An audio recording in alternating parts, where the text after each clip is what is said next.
Welcome back to another episode of Bromance. I'm Ryan, and today, fellas, the hiatus is over.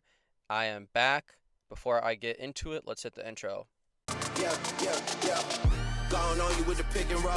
Younger flame, he in sicko mode.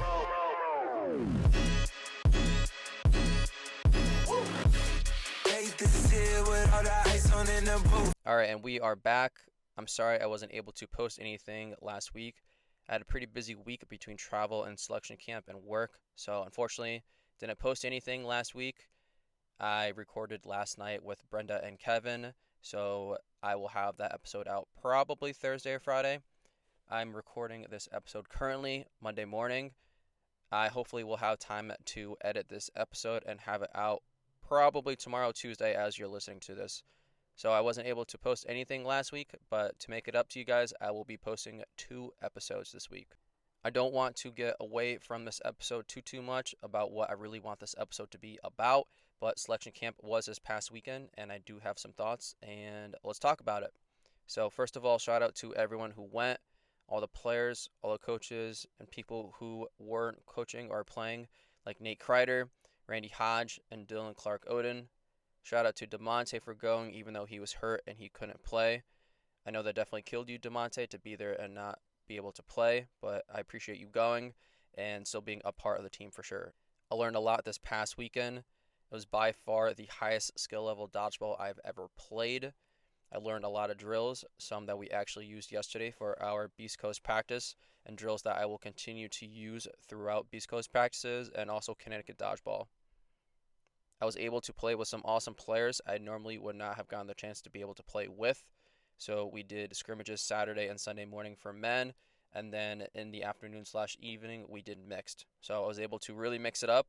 We had a lot of scrimmages, and I got to play with pretty much everyone in that gym. So it was great. Overall, it was a great experience. I definitely got my ass busted plenty of times, but I also busted some people's asses. I'm looking forward to finding out if I made the team or not, and I'll continue to put the work in and get better in the meantime. Alright guys, let's go over some numbers real quick. Thank you to everyone who's been watching/listening, and shout out to all the guests that have been on the pod. There has been a total of 99 episodes, 8,786 views/listens, and over 70 guests. And I know that that number may not seem like a lot to you guys, but honestly, I started this podcast in 2025 with my buddy John, and we would get like 10 views per episode, and it has gone from that to what it is now, and I can't thank you guys enough for all the love and support that you guys have shown over the last year and a half. I started this podcast to talk about sports and have fun. It has slowly graduated into a dodgeball podcast to give people a platform and a chance to spotlight players. Right now, I'm going to take full advantage of this and use a platform to share my cancer story. My 8 years of being cancer-free is coming up soon, and guys, I'm going to be throwing a lot at you here. If there's one thing that you guys can take away from this episode, please let it be this. You are your own biggest advocate for your body. Don't listen to some dickhead who went to college and thinks that he or she knows more about you than yourself. If you think something is wrong, go to the doctors. If you still think something is wrong and that doctor is dicking you around or they're not giving you the answers that you're looking for, go to a different doctor. And obviously I'm going to touch on it here, in 5 or 10 minutes, but you guys will get where I'm coming from. All right, so let's get right on into it, my cancer story. So I've talked about this on other podcasts. I've mentioned it on this pod a few times, but I've never really gone into depth. And, it has been almost 8 years at this point. So some of the stuff gets a little murky, but I do remember most of it for the most part. So in the winter of 2017, my neck started to feel very tender. My range of motion in my neck was very sensitive to the touch, and there was lumps. I would go to bed at night with ice packs on because I would wake up in the middle of the night pouring sweat. And also, guys, keep in mind, it was winter and I do live in Connecticut. So it's not, 70 degrees outside. It's like 10 degrees, 20 degrees, 30 degrees, whatever. It's a New England winter. It's cold. It looked like I literally just got out of the shower when I wake up in the middle of the night. It could be 12 o'clock. It could be 3 o'clock. It could be 5 o'clock. It didn't matter. I was just totally drenched from head to toe. I was always constantly tired and sore.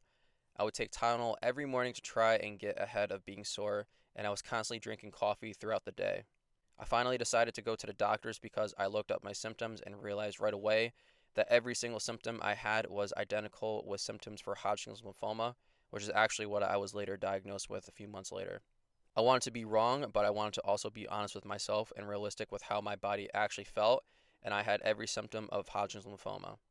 My first doctor, the family doctor that my family and I have been going to for over 20 years, when I went there and explained my situation and everything that was going on, he kind of shrugged it off. And oddly enough, he asked me if I had a cat, and I was like, yes.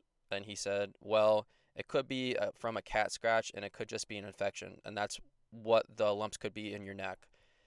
And he's a doctor, so I said, okay, you're the doctor. If that's what you think is going on, that's what's going on.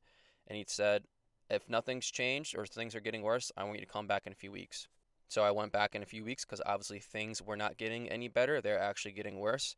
And I went to the same doctor, and I was pushing him to send me out to get an ultrasound, because from the ultrasound, it's like a soft tissue scan, and you can really see what's kind of going on behind the skin. So I ended up getting the ultrasound at a separate doctor's office, and it is a little tough to remember. Again, it has been 8 years, but I do believe that it was like a Monday or a Tuesday that I went to the original doctor's office. They sent me out to go get the ultrasound, I believe, the next day. So I want to say that this was like Wednesday-ish, and I remember leaving the doctor's office where I got the ultrasound, and they're like, yeah, your doctor will have this within the hour, so I would definitely give him a call tomorrow. So I called on Wednesday, I called on Thursday, I called on Friday, and my doctor's office straight up lied to me, and they said that they did not have the results. I called the doctor's office where I got the ultrasound first thing Monday morning, and they said, Ryan, your doctor has the results. They are lying to you. You need to go contact them. So I went to work, I worked my day, and then I went to the doctor's office after work. And guys, not gonna lie, kind of was a Karen, was not very happy. I knew something wrong was with my body. I went to the doctors, I got an ultrasound, and I knew that they had the results, and I felt like I was getting dicked around. So my doctor ended up coming out. He went over the results with me, actually in the waiting room, and he said, yeah, you do have some lymph nodes that are swollen, but I'm not really concerned with this, and I'm just going to write you a prescription for 600 milligrams of ibuprofen. Obviously, I was not very happy with the process and what I was just told, and again, I knew something was wrong, and I knew that my doctor was just not listening to me, and he just kept on saying, you're really young, there's no way that this could be anything super serious. You could literally see from the ultrasound that there was, I think it was around 10 lymph nodes on both sides of my neck that were enlarged. So if you guys don't know what lymph nodes are, so your lymph nodes are in your neck, and they're kind of a filter for your body, and it kind of filters out different sicknesses. So if you're sick and you feel your neck, odds are it's probably going to be a little bit swollen. So my doctor kept on telling me, you must be sick. Maybe it's the cat scratch infection. Maybe, you have some sort of little infection that you're just not like visibly sick from, but I don't think it's anything serious. And I kept on telling him, yes, I think it is something serious. So obviously, I tried reasoning with the doctor, and I wasn't getting the answers that I was looking for. So I actually went to a walk-in clinic. It was either that day or the next day. And I went to the walk-in clinic, and I'll never forget, the walk-in clinic doctor said, hey, Ryan, I'm not trying to make you nervous or scared here, but I think you have cancer. This is really not the time or the place to tell you this. This is a walk-in clinic. This is not really what this is meant for.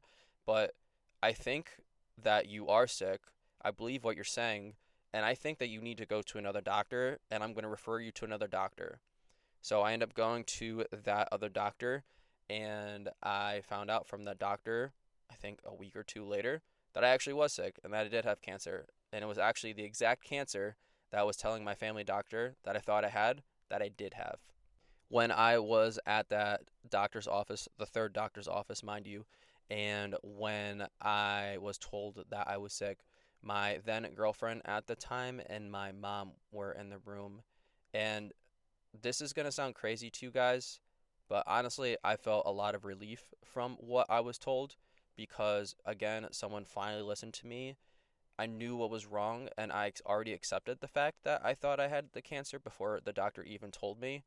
And I just remember being in that room, and my girlfriend at the time and my mom just berating the doctor with questions because the doctor only told me that I had Hodgkin's lymphoma because I had a small procedure where they removed a lymph node and they tested it, and that's how they knew between the enlarged lymph nodes from the ultrasound and then the biopsy that yes, you do have Hodgkin's lymphoma. We don't know what stage it is, but we do know that you are sick. So at the time, I just knew that I was sick. I didn't know what stage it was. After that, I remember going to my car and not talking honestly for probably 5 to 10 minutes and just being totally speechless. That's not the news that you want to hear. Even now, 8 years later, like I don't even know what to say. It was just a crazy time, and I allowed myself 2 times to break down. Really when everything was going on.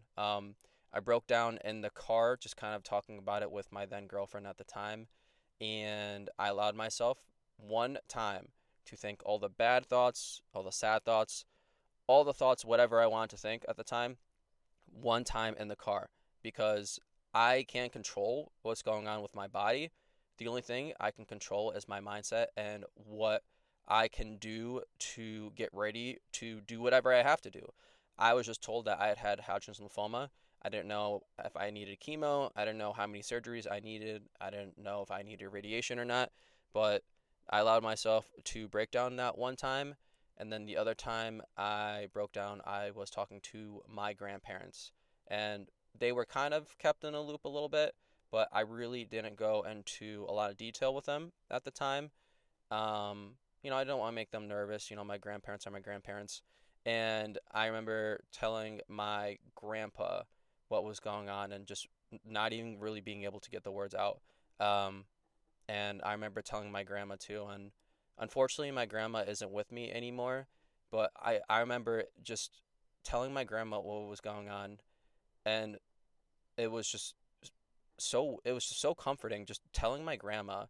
And then she was like, hey, let's go make some lunch together. So we just made some lunch together and we sat down and she talked it out with me, and I felt so much better after that. Um, and it's really sad to say, but my grandma had dementia, and she was later diagnosed with dementia shortly after that. So that's really one of the last real conversations I was able to have with my grandma before she was starting to get very forgetful. So it is sad to say, but every time that I would see my grandma after that, she would always ask me how I was doing, even though, it could be 3, 4, 5 years down the road. I didn't have cancer, but that's what my grandma remembered at the time. And, it is what it is. It's just really sad that that's how she remembered me at the very end. So a few days later, I had my first surgery. I guess technically second surgery. I had the biopsy, but I had my next surgery, and it was my port procedure where they put the port in. That's where I got my chemo, and then the very next day, I started my chemo.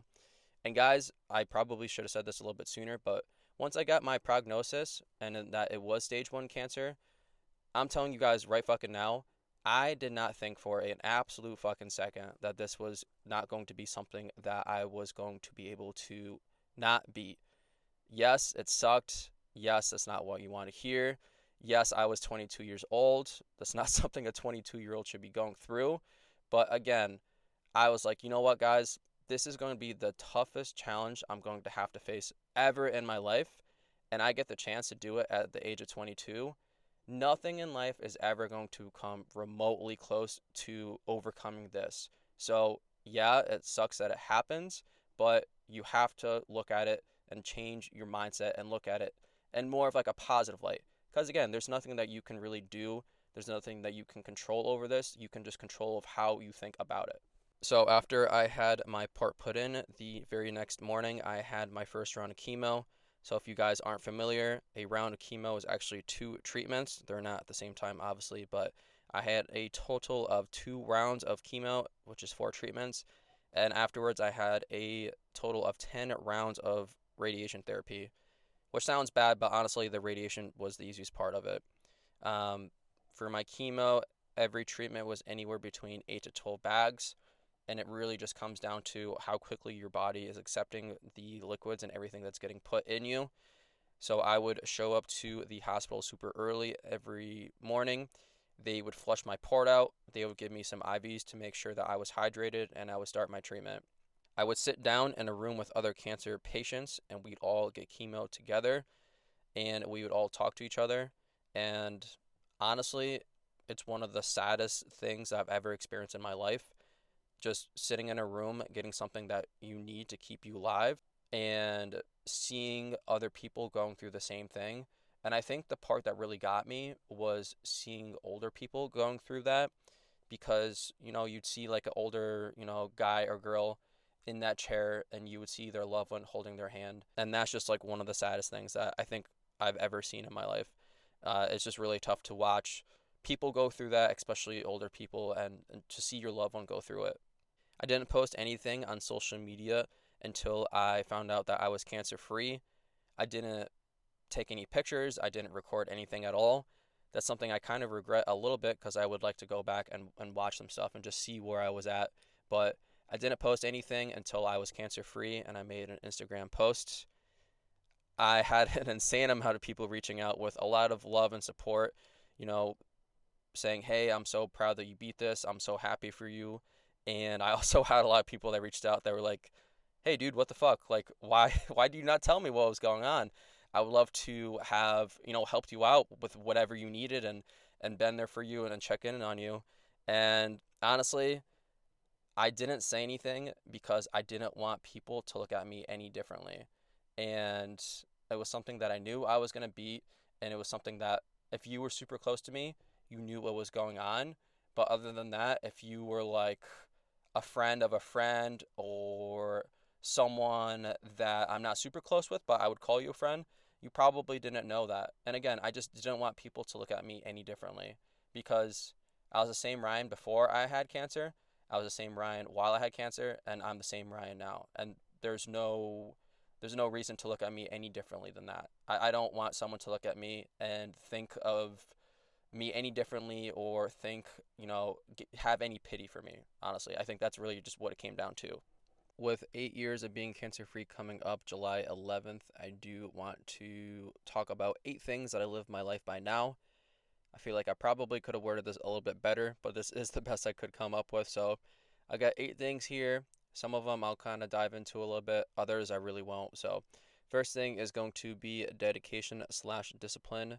So everything that I do in life, I try to give it 100%. I'm never 1 foot in or 1 foot out. I am all in no matter what. So if you guys see me doing something, I'm there. 100% I'm there. Make small goals for yourself and hold yourself accountable.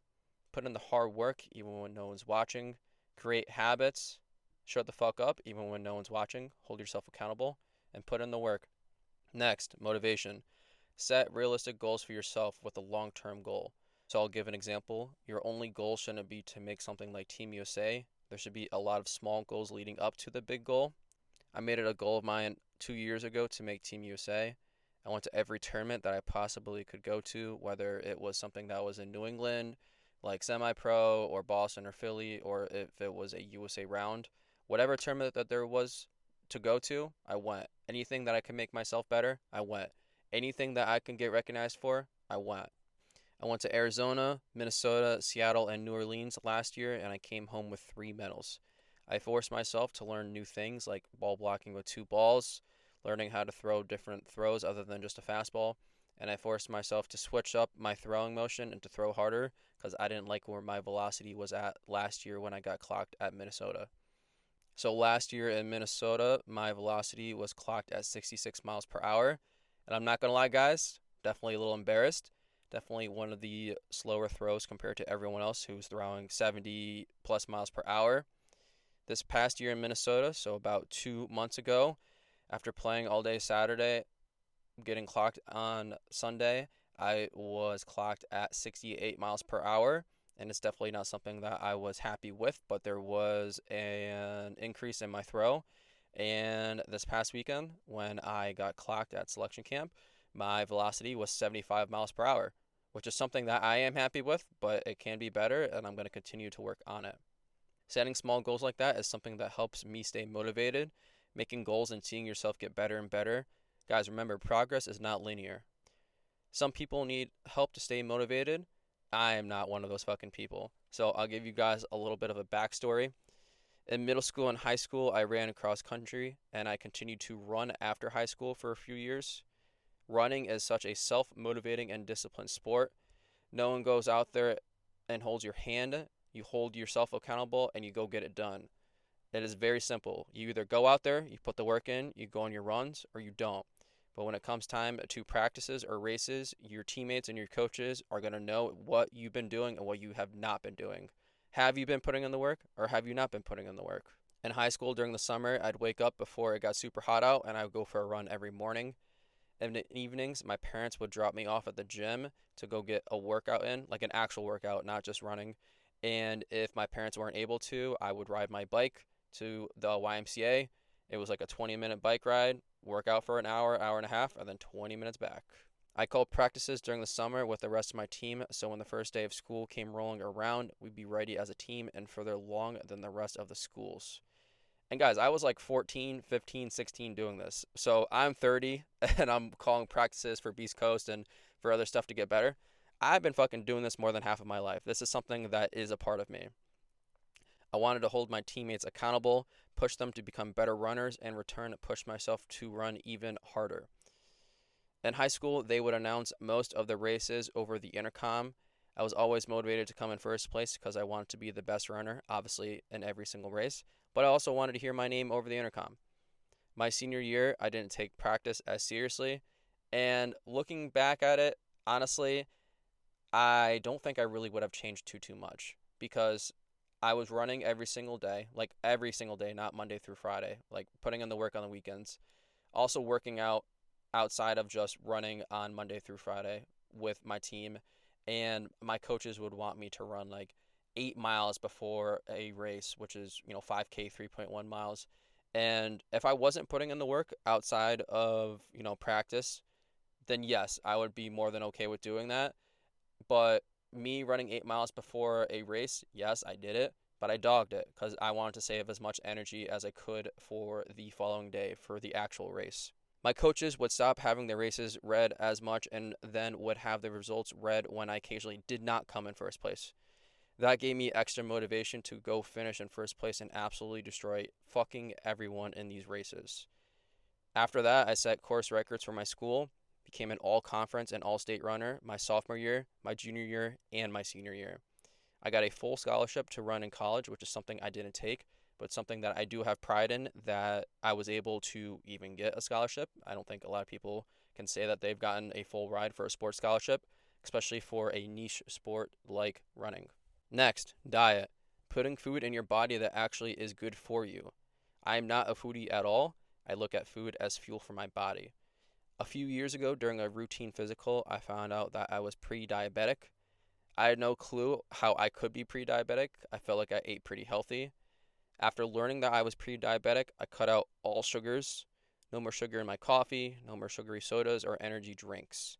There's always a sugar-free option, guys. You just need to look for it. If you like drinking soda, there's sugar-free Coke. If you guys like drinking energy drinks, there is Celsius. There is sugar-free Red Bull. Like, there is always a better option. I promise you, stop being lazy. Go look for it. Sugar is addicting and it slows you down. If you can cut out sugar, you'll have steadier energy, less cravings, better focus, and lower blood sugar. I stay away from fried foods, fast foods, and junk food.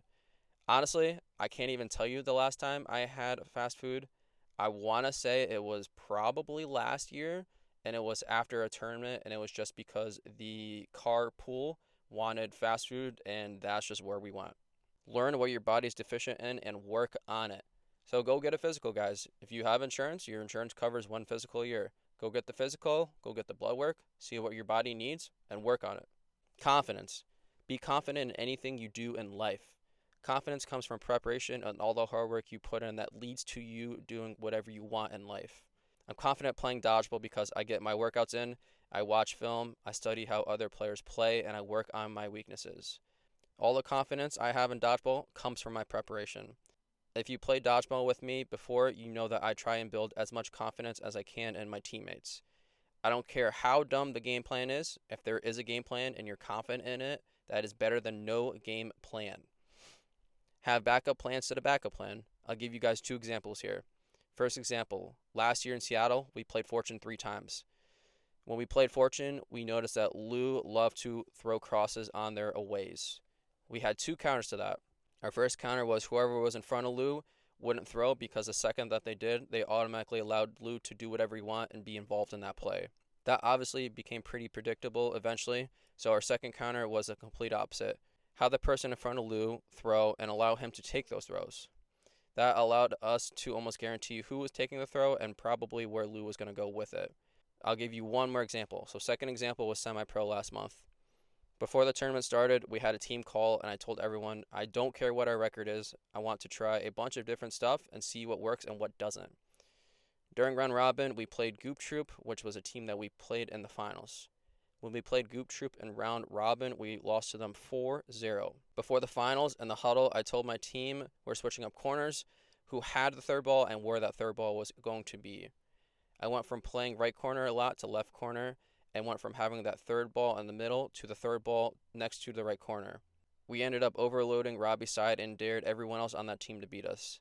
They eventually moved Robbie from the left corner to the right corner. After that, we made another adjustment and we won the finals 4-2. I didn't have the same game plan going into the finals as I did in round robin. I had an adjustment already ready to go after they made their adjustment, because I knew they were eventually going to make one. Make yourself uncomfortable. I mean this in the most humble way possible. I feel like I can go to any open gym and have a ball in my hand and almost never get out. Instead, during open gyms, I like to play off ball or in the middle. My goal is to make Team USA. I have the recognition to know that I will not make the team playing corner or on ball. I'm not an idiot. These players that are on the team are really fucking good. So if I want to make the team, I need to play off ball. I want to put myself in these positions so when it came time to selection camp, I could feel more comfortable playing where I knew I was probably going to have to play if I wanted to make the team. This past weekend, I played a lot of middle. I felt like the first day I had a pretty good job. Second day, morning was a little rough, but I still feel like overall, this past weekend, I did a pretty good job. Surround yourself with like-minded people. Last year, Flight was a team of players who all wanted to make Team USA. Every single Flight member other than one made the practice squad. We all pushed ourselves and we held each other accountable. Confidence is quiet and security is loud. I don't like to celebrate catches or wins. I've been there before and I'll continue to be there again. 100 out of 100 times, you'll hear me celebrate my teammates' accomplishments more than my own. Next, health. Taking care of your body. I try and work out or do something productive every day. It could be something as simple as going to the gym, using my home gym, going on a bike, or using my sauna. I stretch every night before I go to bed and do some band work. It's really simple, guys. Go get a yoga mat, go get some resistance bands. They're on Amazon for like $20. You can do it every night for 10 minutes, 20 minutes, 30 minutes, whatever you want. You can do it every night. Make it a non-negotiable. That is the bare minimum amount of work you can be doing every single day for yourself. To keep myself healthy, I get a massage twice a month and go to the chiropractor once a month. And I'll talk about it a little bit towards the end with money management, but guys, I feel like it's pretty affordable. You guys should be spending money on yourself rather than spending money on drinking or spending money on vaping or spending money on junk food or shit food you're going to put in your body. Spend the money on yourself. Make yourself better. Time and management / priorities. So I'll go through my day here a little bit. My day starts at 4:15 every single Monday through Friday. I start work at 5 and I get home anywhere between 2 to 5 o'clock. From there, that's where I try to manage my time and be as productive as possible. I make a list every day of things that I need to do, whether it's things around the house or errands. I like making a list of things and prioritizing things because it helps me be more productive when I get home from work. I knock out a few things on that list, and then I'll take a 45-minute nap. After I wake up, I'll spend the rest of the evening with my family, and then when we put Kaden down for bed, that's when I'll knock some stuff out on the list, or I'll get a workout in, or I'll record a podcast. Money management. Managing your money is insanely important. The things that you want in life is more affordable than you think. Separate your wants and your needs. Save money every week and put it in a separate bank account. So I have 2 banks. I have Bank of America and I have Laurel Road. Laurel Road, ROAD. It is a bank that offers high yield savings. I earn 4% every single month on that account by just putting my money in and literally not touching it. And if you guys have a big bank like Bank of America or TD or Chase, odds are you're probably getting like 0.005% interest. So the interest that I earned on my Laurel Road account for 1 month was more than I've ever earned in my lifetime at Bank of America. So manage your money, put your money in good places. I'm not saying this as a flex, but I do want to give an example here. When I was 24, I bought my house single by myself. I saved up enough money to put a big down payment down, and I live my life comfortably now. I would love to buy a bigger house now that I'm married and have a kid, but that is a need and not a want. Perspective. Perspective is going through something in life and being able to look at it in two different ways. You and I can have the same exact experience and have two totally different perspectives of what actually just happened. Going through cancer has taught me to look at everything in life in a positive way. When I found out I had cancer, instead of thinking, why me the entire time, I thought, wow, this is going to prepare me for anything that life has to throw at me. Another example, I mentioned it beforehand, but my family has outgrown the house we live in. I have friends that have mortgages or pay for rent that are almost double my mortgage. Instead of me thinking, wow, this house sucks, we need something bigger, I'm very grateful I was able to buy the house at the time I did, because houses are insanely expensive now and the interest rates are double what they were when I bought my house. I also try to understand people's perspectives and see why they think or did what they said or did. Someone can do something that doesn't make any sense to me. It doesn't have to make any sense to me. I always look at things with a macro lens and a micro lens.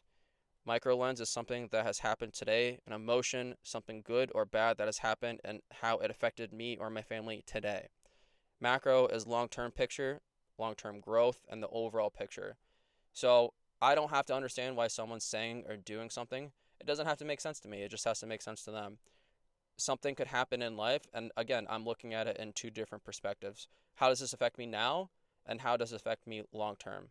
And that's all I have, guys. I appreciate everyone who's made it this far. I appreciate all the love and support that you guys have had for this podcast. I hope the audio is good right now for this episode.